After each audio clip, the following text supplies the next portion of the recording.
আচ্ছা, তুমিও কি তাদের মধ্যে একজন যাদের জীবনের সমস্যা একটু বেশি, যাদের জীবনে বিপদ একটু বেশি আসে, যাদের প্রায় প্রত্যেকটা ক্ষেত্রেই বাধা আসে? তুমিও কি তাদের মধ্যে একজন? নাকি তোমার এমনটা মনে হয় যে না, আমি এই পৃথিবীর একমাত্র ব্যক্তি যার জীবনে সমস্যার মাত্রাটা একটু বেশি, আমি এই পৃথিবীর একমাত্র ব্যক্তি যার জীবনে বাধা একটু বেশি আসে, যার জীবনে বিপদ একটু বেশি আসে? যদি তুমি ভাবো যে এই তুমি একমাত্র, তাহলে এটা তোমার ভুল ধারণা। শুধুমাত্র তুমি নও, এই পৃথিবীর বেশিরভাগ মানুষই, ইভেন আমিও তোমার মতো একজন যার জীবনের বাধা বিপদের মাত্রাটা তুলনামূলক একটু বেশি। আচ্ছা, তোমার কি মনে হয় কেন আমাদের জীবনে এত বেশি বাধা আসে, এত বেশি বিপদ আসে, এত বেশি সমস্যা, ডিপ্রেশন, টেনশন হয়? তুমি প্রশ্নটা আমাকেও ঘুরিয়ে করতে পারো, বলতে পারো যে তোমার জীবনেও তো বাধা আসে, তোমার কি মনে হয়? যদি আমাকেও জিজ্ঞাসা করো, আমি বলবো, কারণ আমি দেখেছি যে প্রত্যেকটা বিপদ, প্রত্যেকটা বাধা, প্রত্যেকটা সমস্যা একটা ভালো বার্তা নিয়ে আসে, একটা ভালো সময়ের মেসেজ নিয়ে আসে।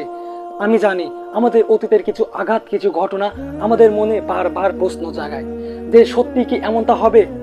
আজও কি ভালো সময় আসবে? কিন্তু বিশ্বাস করো, ভালো সময় আসবে।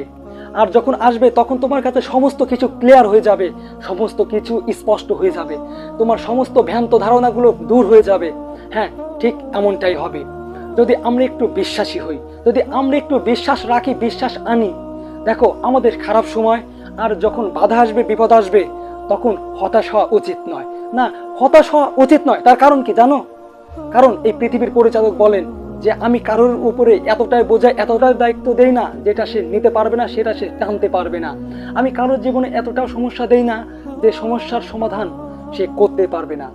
আর এই কথাগুলো আমাদের ক্লিয়ার কাটে একটা মেসেজ দেয়, একটা বার্তা দেয় যে তুমি যথেষ্ট ক্ষমতার অধিকারী। যদি তোমার জীবনে যথেষ্ট পরিমাণ সমস্যা থাকে, তাহলে তুমি যথেষ্ট ক্ষমতার অধিকারী, কারণ তোমার সমস্যা থেকে তোমার ক্ষমতা বেশি।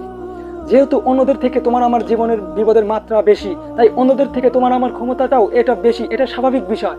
আমরা হয়তো বা আমার ক্ষমতার প্রতি বিশ্বাস রাখি না, আমরা হয়তো বা নিজেদের চিনতে পারি না, সেজন্যই হয়তো হতাশাকে চয়েস করি। হ্যাঁ, হতাশা একটি চয়েস, এটা বাই চান্সে আসে না, বরং আমরা হতাশাকে চয়েস করি। এজন্যই এটাকে চয়েস বলছি, কারণ আমাদের হাতে সমস্ত কিছু আছে, যেগুলো আমাদের প্রয়োজন তার বেশিরভাগটাই আমাদের হাতে আছে, আমাদের ঘুরে দাঁড়ানোর সুযোগ আছে।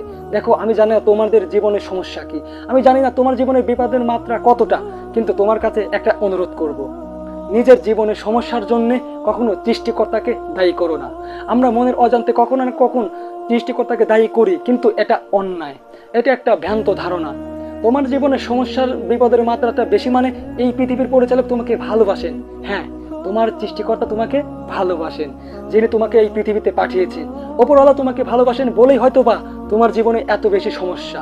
কে জানে, হয়তোবা তুমি যেটার জন্য অপেক্ষা করছো, সৃষ্টিকর্তা তোমার জন্য এর থেকে ভালো কিছু ভেবে রেখেছে। হ্যাঁ, এমনটা তো হতে পারে। এমনভাবে কেন ভাবছো, এমনভাবে কেন ভাবো না? আজ হয়তোবা তোমার জীবনের সমস্যার মাত্রাটা অনেক বেশি, আজ হয়তোবা তোমার জীবনের বিপদ একটু বেশি আছে, কিন্তু এমনটা সারা জীবন যে হবে বিষয়টা তো এমনও না। মনে রেখো, প্রত্যেকটা খারাপ কিছু ভালো কিছুর বার্তাটা বহন করে, আর এই ভালো খারাপ মিশেই তো জীবন। একটু ধৈর্য ধরো, একটু অপেক্ষা করো। কে জানে, তোমার জন্য হয়তোবা একটা পরীক্ষা। এমনটাও তো হতে পারে যে সৃষ্টিকর্তা তোমাকে ভালো পরীক্ষা নিতে পারে। এমনটা তো হতে পারে যে সৃষ্টিকর্তা তোমার উপর অনেক বেশি বিশ্বাস রাখেন, অনেক বেশি ভরসা রাখেন, যে আমি যে সমস্যাগুলো তাকে দিচ্ছি সে প্রত্যেকটা সমাধান করবে, আমি যে ছোট ছোট বিপদগুলো তাকে দিচ্ছি সে তার মোকাবেলা করবে। তিনি হয়তো বা অনেক বেশি আশা রাখেন, তিনি হয়তো অনেক বেশি আশাবাদী। বিশ্বাস করো, শেষটা সুন্দর হবে। হয়তো বা তুমি যেমনটা চাইছো তার থেকেও ভালো কিছু হতে পারে, কারণ এই পৃথিবীতে যেটা হয় সেটা আমাদের ভালোর জন্যই হয়, সেটা আমাকে কল্যাণই হয়। সেটা হয়তো অল্প সময়ের ব্যবধানে সেগুলো আমাদের দৃষ্টিগোচর হয় না, হয়তো স্বল্প সময়ের ব্যবধানে আমরা সেটা বুঝতে পারি না।